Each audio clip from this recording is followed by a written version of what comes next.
In 2004, I watched a film from one of the biggest movie studios out there with an actor I had never seen up until that point. In many ways, this film, along with films like Indiana Jones and Titanic, very much sparked my interest in history, but it also made me aware of an actor I'd see in a lot of movies going forward. That movie is 2004's National Treasure, making the actor, of course, Nicolas Cage. Nick Cage seems like one of those actors people seem a little divided on. Is he a good actor? Is he a bad actor? Nicolas Cage, good or bad?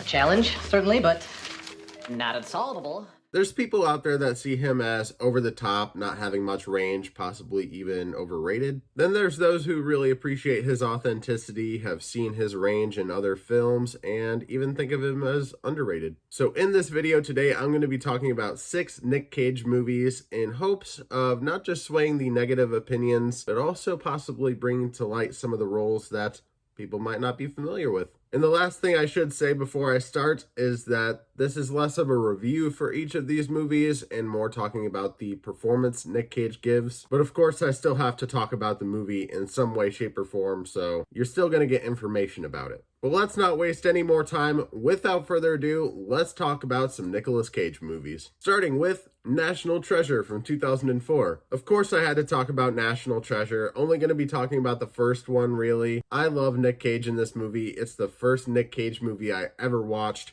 It's so full of adventure and action and humor. It's from Disney, so it does have a lighter tone overall. It almost feels like a more kid-friendly version of Indiana Jones.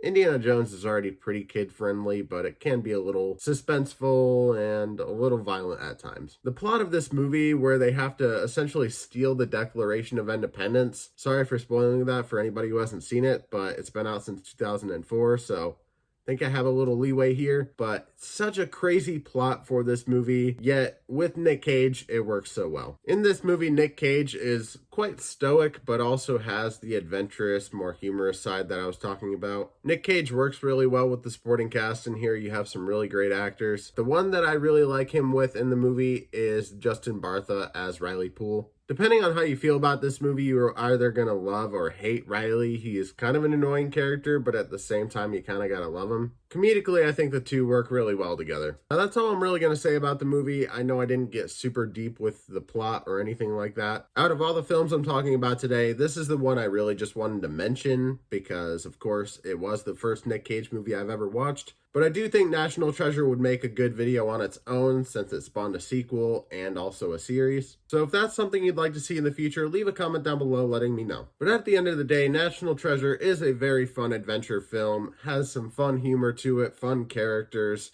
great acting from Nick Cage and the supporting cast. If you haven't checked it out, I would highly recommend doing so. It is on Disney+, so yeah, go do that. But on to the next film I'll be talking about today, which is 1997's Con Air. In the film, we follow a newly paroled ex-con who finds himself trapped in a prisoner transport plane when the passengers take over. When it comes to Con Air, this is actually a movie I hadn't seen prior to making this video, and before watching, I didn't look at the plot or the cast, I just went in blind. Well, almost completely blind because I did know about his hairstyle in this movie. In a lot of ways, this is a very 90s action flick, but in a lot of ways as well, it still very much holds up to this day. I'm happy I didn't look at the cast before going into it because I was surprised by just how many people I recognized. You got people in there like John Cusack, John Malkovich, Ving Rhames, Dave Chappelle, Steve Buscemi, Danny Trejo, and all of these people play their roles very well. And then you get to Nick Cage.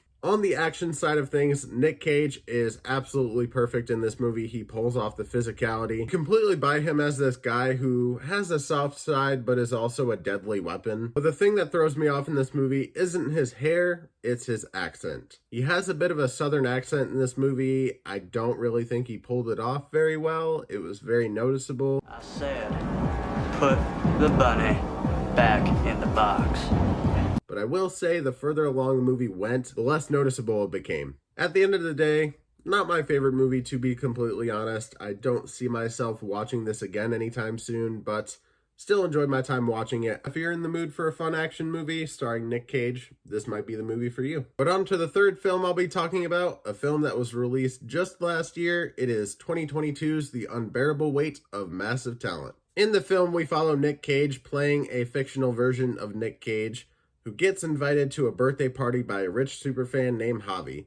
As it turns out, Javi may or may not have connections to a crime family, so the CIA tasks Nick Cage with getting some intel. I'm sure you all recognize Pedro Pascal in this movie. Everybody knows him from The Last of Us now, also The Mandalorian, Game of Thrones, Wonder Woman 84. He's been popping up in a little bit of everything. Everybody loves Pedro Pascal at this point. He very much is a national treasure, no pun intended. Okay, all pun intended. The comedic duo of Nicolas Cage and Pedro Pascal is honestly one of the greatest gifts ever put to screen, because the little buddy comedy they have going on with Pedro Pascal and Nicolas Cage's characters is going to be your favorite thing about this movie. They work so incredibly well together. You let go! You let go!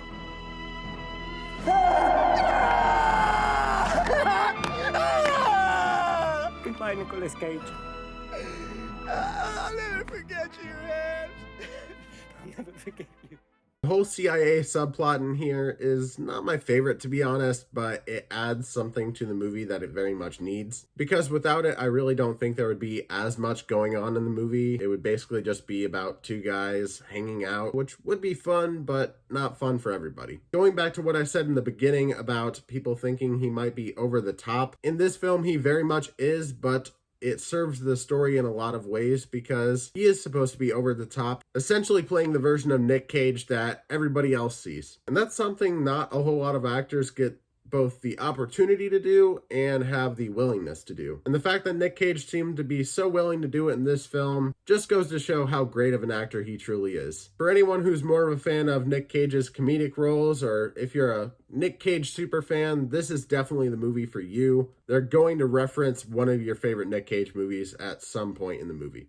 On to the next film here. It came out just a year before Unbearable Weight of Massive Talent. It is 2021's Willy's Wonderland. In Willy's Wonderland, we follow Nick Cage playing the character of the janitor. The janitor becomes the janitor of Willy's Wonderland, a rundown Chuck E. Cheese knockoff, when his tires get popped heading into a small town in the middle of nowhere. They offer to fix his car for free so long as he spends the night cleaning Willy's Wonderland. What becomes a simple job becomes a hellish nightmare, as the janitor must fight possessed animatronics one by one. And I'll say exactly what you're thinking. Yes, it is essentially Five Nights at Freddy's. The difference being they made the movie first. This is a lower budget film, so any digital effects they have in the movie aren't the greatest. Also, the actors in the supporting cast aren't as great of actors as one might hope. It by no means ruins the film, but it does take it down a couple notches for me. But what really works in this movie is the horror comedy aspect. Because yes, this movie isn't just a straight up horror, it is very much a horror comedy. It is not something to be terrified by completely. It does have freaky moments, but for the most part, I think you're going to be laughing more than screaming. Nick Cage is going full John Wick on these animatronics in the movie. Every time he's beating them up, instead of having blood spurting, it's oil. He's so deadly in this movie that even the animatronics seem to be afraid of him. He very much pulls off that action aspect of the film. It almost feels like his audition tape for John Wick. Nick Cage fighting animatronics is the reason to watch this movie. It's not a super long one. It's not going to blow you away by any means. But if you're a fan of Five Nights at Freddy's and you really can't wait for that movie to come out, and you're also a big Nick Cage fan, dude, you have to watch this movie.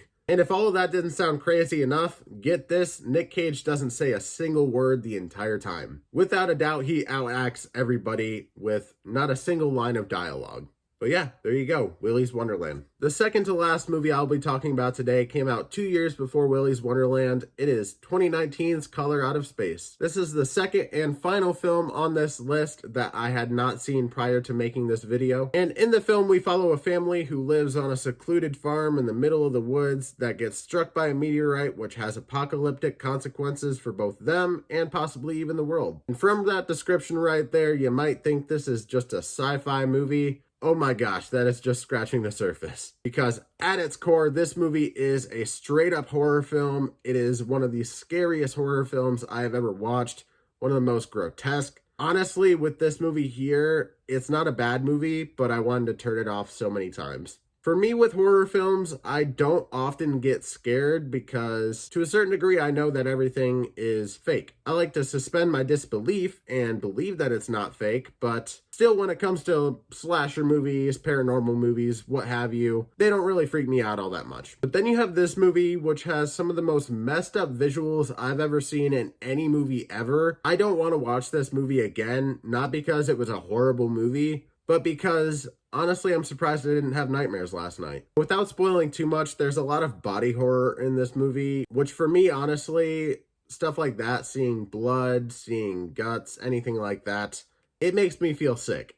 And it makes me feel a little lightheaded, makes me feel like I might want to pass out. So yeah, this wasn't an easy movie for me to get through, but I did get through it from start to finish. But as for Nick Cage in this movie, he has a really great performance in this film. We slowly see him starting to go mad. His character can go from completely normal to completely insane in a matter of seconds.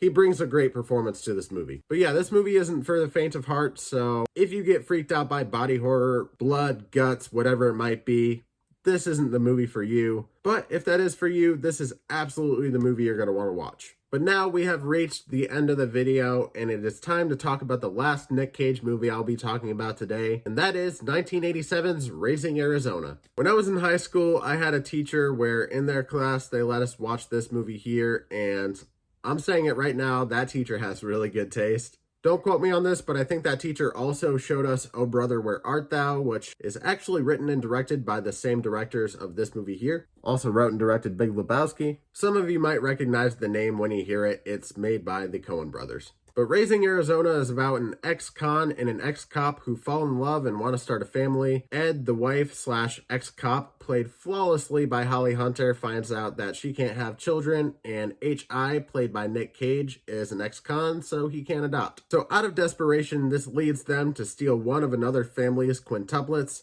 and after doing so, their lives obviously become a lot more complicated than they anticipated. Now, the three films that I mentioned before, this film, Oh Brother, Where Art Thou, and Big Lebowski, all have pretty similar tones comedically. So if you've seen Oh Brother, Where Art Thou or The Big Lebowski and you like those films, you're probably going to like this one here. This movie is absolutely insane. I think the performances are great, but the story in general just gets crazier as you go along. There's so many moments in here that feel straight out of a cartoon. The characters in general feel like they could be cartoon characters, which isn't necessarily a bad thing. In fact, I think it's pretty great for this movie. I guess at times you could almost call the comedy in this movie slapstick, but I wouldn't necessarily categorize it with anything like Three Stooges. It has a goofy tone, but it also has a cohesive story to it. And while the comedy aspect is very goofy, very cartoonish, the story that you have here actually is quite heartwarming by the time you get to the end. Overall, it has a really fun cast, really fun comedy that I think still holds up to this day. And you might be wondering why I saved this movie for last. Well,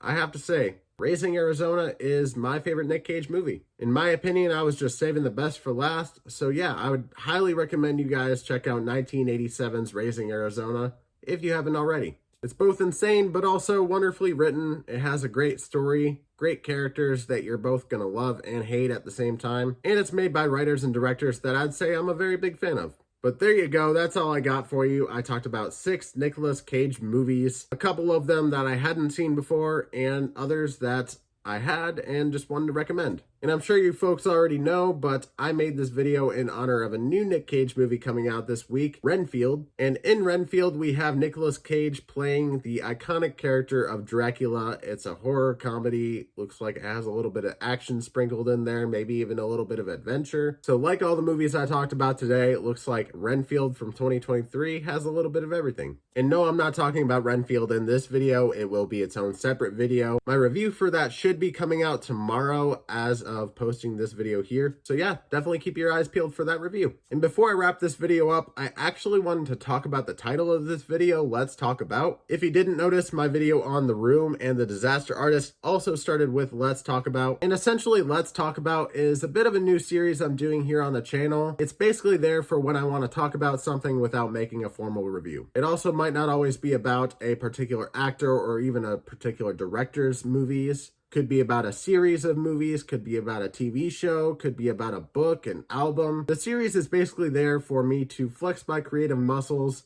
talk about things I normally wouldn't, and overall really just experiment with different types of content. Having said that, it's not always going to be about a particular person's movies. I actually do already have an idea for another Let's Talk about a particular actor's set of movies. I think what I'll end up doing is choosing from a couple different actors and then putting a poll out and letting you guys decide what you'd like to see. If you don't know where to go to find those polls, essentially just head over to my channel, find the community tab, and then any polls I post should be there. I post in the community tab as much as possible with updates, little goofs and gags, whatever it might be. But along with that poll, I would also love to know what types of videos you guys would like to see next in this Let's Talk About series. So comment down below with anything movie related, TV show related that you'd be interested in seeing me talk about. But now we are at the end of the video. Leave a like on this video if you enjoyed. It lets me know that you want to see more videos like this in the future. And if you aren't already subscribed, I'd very much appreciate you doing so. Hit that subscribe button and tap the bell for good luck. And with that, thank you all for watching once again, and I will see you in the next one.